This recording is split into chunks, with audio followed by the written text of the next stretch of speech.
کسی رو داشتم دیگه در به در نبودم، با غم و غربت و اندوه دیگه هم سفر نبودم، دیگه زخم نخورده بودم، تو رو باور نمی کردم، توی این حصار پردم با غمت سر نمی کردم.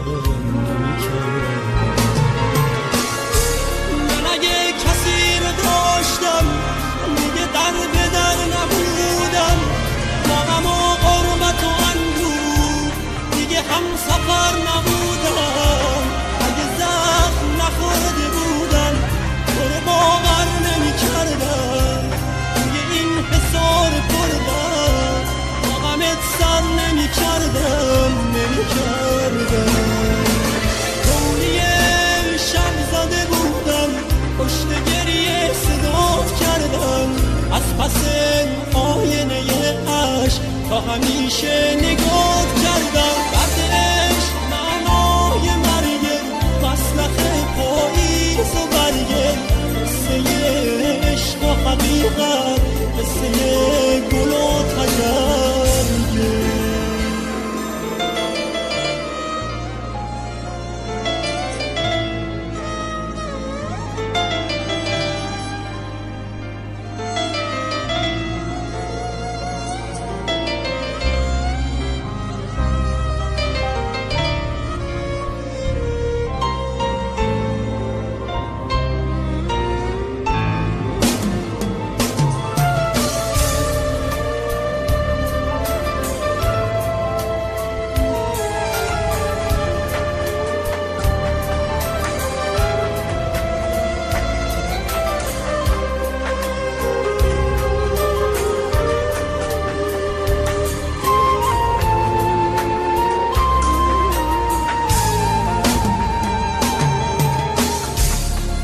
دردم درد تو بود، خورده دور از من و ما بود، شکل تنهایی و غربت سرنوشت آدما بود. با چشات دنیا رو دیدم، حتی من فردا رو دیدم، توی قلب قطر بودم، با تو من دریا رو دیدم.